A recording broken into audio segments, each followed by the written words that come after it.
بسم الله الرحمن الرحيم الحمد لله رب العالمين والصلاة والسلام على أشرف الأنبياء والمرسلين سيدنا أبا القاسم محمد اللهم صل على محمد وآل محمد وعلى آله الطيبين الطاهرين المعصومين المنتجبين وبعد. لقد قال الله تعالى يا أيها الذين آمنوا اتقوا الله وكونوا مع الصادقين صدق الله العلي العظيم. Dear brothers and sisters, after I have sent thanks to Allah and greeting to the final messenger and Allah and his entire Ahlul Bayt, I read a verse of the Holy Quran which means, O you who believe, taqullah, fear Allah, observe carefully your duty to Allah, wa kunu ma'as-sadiqeen, and be with the truthful. This verse, it has very long meaning, a lot of meaning and deeper meaning. Who are those who are as-sadiqun? There is a lot of people mentioned in the history as Sadiqun after the death of Rasulullah. But the Quran still insists that we have to be with those who are this truthful. Just now we have read Dua Kumail, which is a narration from Amir al-Mu'mineen alayhi salam. We are subjected fully to the teaching of the Holy Quran and the teaching of Ahlul Bayt. In Arabic, we have tamassuk. We are connected with the athar of Ahlul Bayt. We are connected with the heritage of Ahlul Bayt. We have Nahjul Balagha, we have Sahifa Sajadiyya, we have Dua of Ahlul Bayt. If we can translate and interpret the Dua Kumail, we can find there Ma'arif al-Tawheed, monotheism, teaching of Allah, teaching of theology, teaching of history, teaching of Irfan, teaching of all kind of subjects in Islamic studies. So Ahlul Bayt, they give us everything. They are Sadiqun. So I wanted to give you a few examples of the school of Ahlul Bayt and the school of those who are not Ahlul Bayt, Mukhalifin. The school of Ahlul Bayt is full of truth. The school of Ahlul Bayt is connected with the Quran, is grafted with the Quran. The Messenger of Allah, before he died, he gave us a will. He gave us the commandment. He told us by saying, Inni tarikum fikum thaqlayn. I have left behind two thaqlayn, two weighty things, two valuable things, two worthy things. Quran and Ahlul Bayt. Quran and Ahlul Bayt. And then he said, وَإِنَّهُمَا لَنْ يَفْتَرِقَا حَتَّى يَرِدَ عَلَيَّ الْحَوْضِ. Which means that the Quran, if Quran is ma'soom, if Quran is perfect, if Quran is perfect, then Ahlul Bayt are perfect and also ma'soom. This is why Allah said, وَكُونُوا مَعَ الصَّادِقِينَ. You have to be with those who are truthful. Amir al-Mu'mineen alayhi salam, he said, Salaitu, I have prayed behind Rasulullah, khalfa Rasulullah, khamsa, 5 years, and in that one riwayah, 7 years, qabla al-nas, before other people.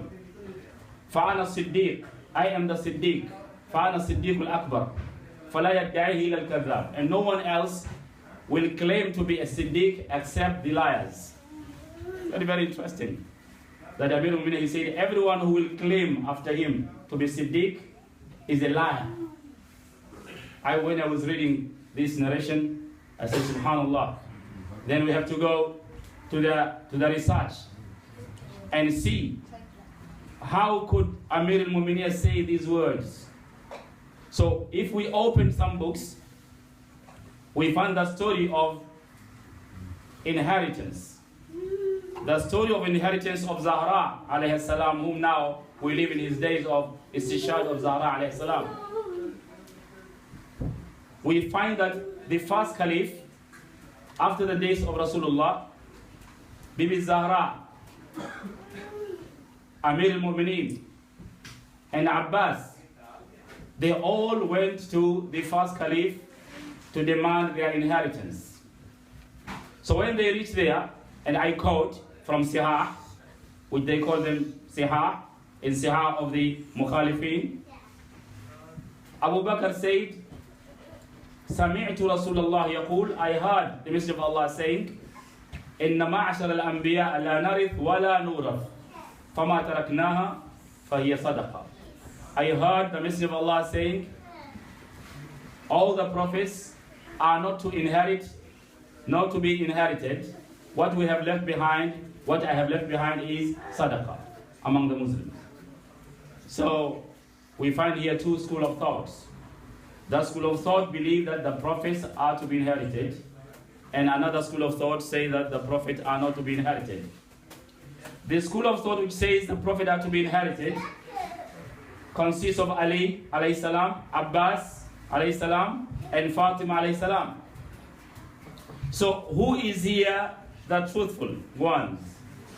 The one who claimed the prophet cannot be inherited, or the one who claimed the prophet can be inherited? We opened the Holy Quran, Surah An-Nisa.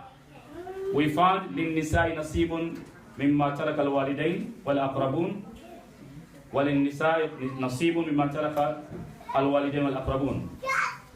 Men, they have shares from what they've been left behind by their parents and those who are relatives. And also women have shares. And then Allah said, نَصِيبًا مَفْرُوضًا. It is a well obligatory share. They should get that inheritance.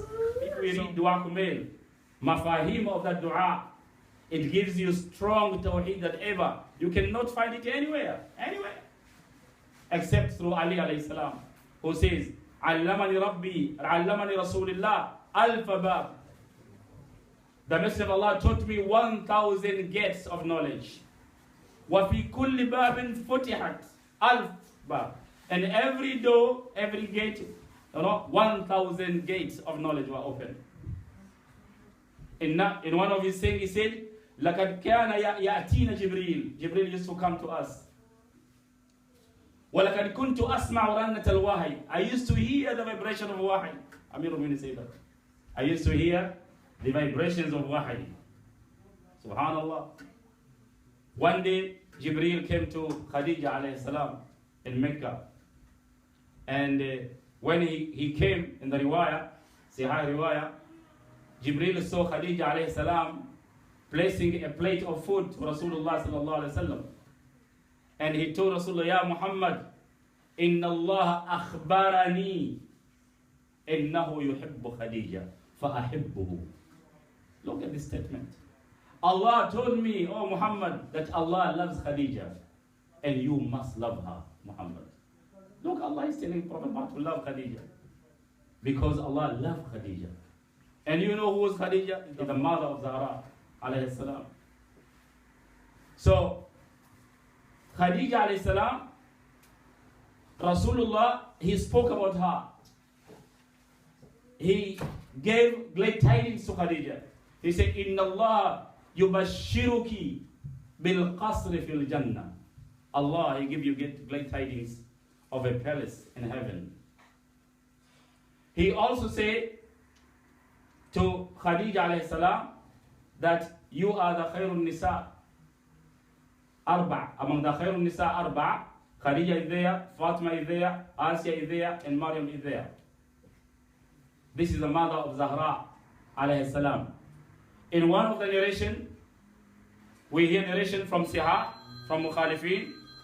They say, لم يكن هناك أحد أشبه برسول الله لهجة وخلقة ومشية من الزهراء عليه السلام.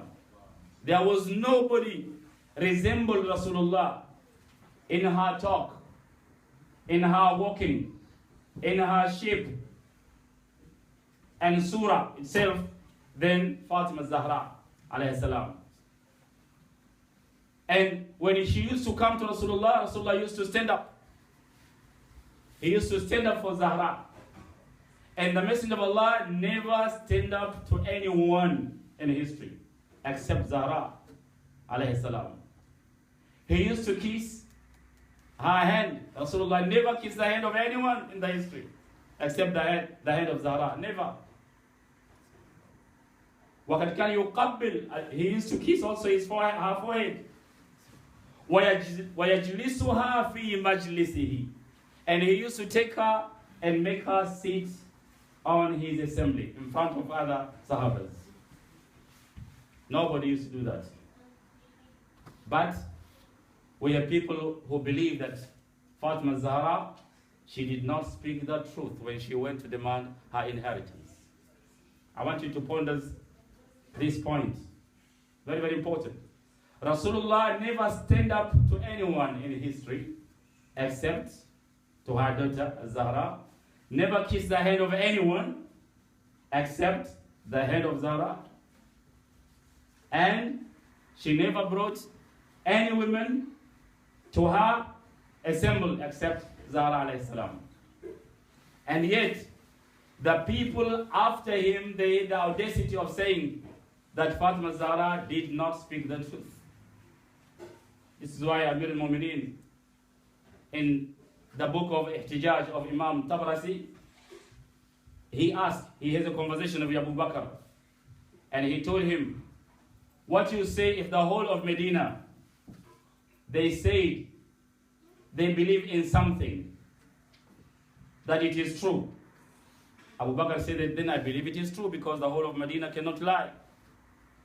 And then Amir al-Mu'mineen said, what about if the whole of Medina say that Zahra did not speak the truth when she demanded inheritance from you? She said, then I believe the people of Medina to be the truth. She said, what if Zahra, you understand, she will be able to make mistake? He said, I will make a judgment. I will judge Zahra. Then Amir al-Mu'minin said, then فَقَدْ كَفَرْتْ هِينَ إِذٍ. Then you will be unbeliever at that time. Because Allah cannot speak that. Allah must speak the truth and you must speak the lie. And Amir al-Mu'minin, he recited ayat al-Tathir to him. He said, Allah, he said, إِنَّمَا يُرِيدُ اللَّهُ لِيُذْهِبَ عَنْكُمُ الرِّجْسَ أَهْلَ الْبَيْتِ وَيُطَهِّرَكُمْ تَطْهِيرًا.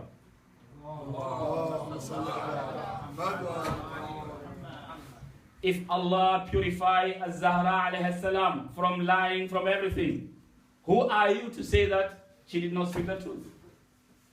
This is a very critical issue, my dear brothers and sisters. The issue is more than what we think. The issue is so big. This is why you see them. Amir may say, Alhamdulillah alladhi ja'ala a'da'ana min al-hamqa.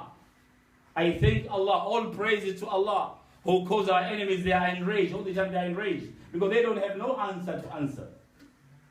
They don't have no reply to reply. Nothing. They are enraged all the time.